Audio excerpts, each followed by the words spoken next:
I have an unusual job. I'm a professional golf ball diver. It's dirty work, but the pay's good. During COVID-19, however, golf courses shut down, and I turned to illegal diving at abandoned courses. These forgotten places were gold mines, their ponds untouched for years. One night, I decided to dive a course I'd avoided for good reason. Swallowed by swamp, it had been abandoned for decades.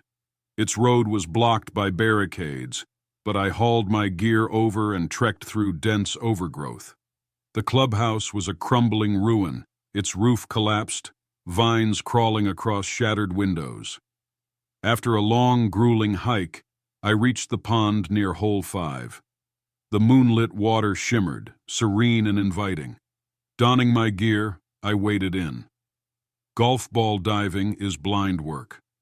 The water was murky, and I relied on touch to find the balls scattered across the pond floor. It didn't take long to realize this was a jackpot. Bag after bag filled with ease until my hand brushed against something hard.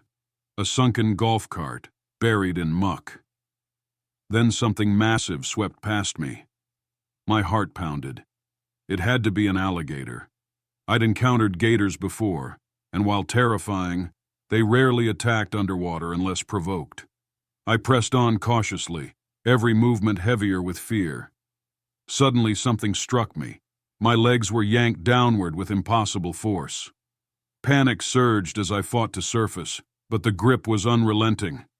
I reached for my dive knife, expecting sharp teeth, but instead, I felt something rough and ridged. A hand. The realization was more terrifying than any gator.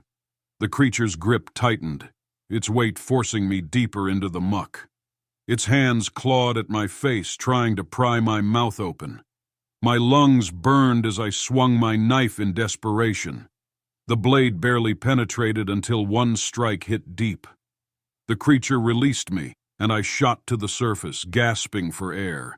I swam frantically to shore, collapsing in the reeds.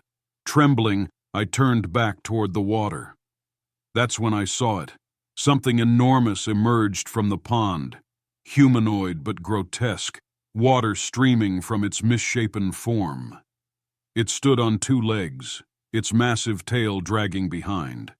For a brief moment, it locked eyes with me, its cold alien gaze searing into my soul.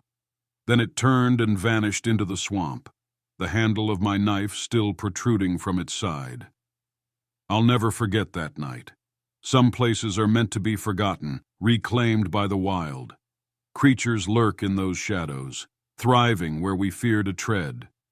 There's a reason we fear the dark. That's where the monsters live.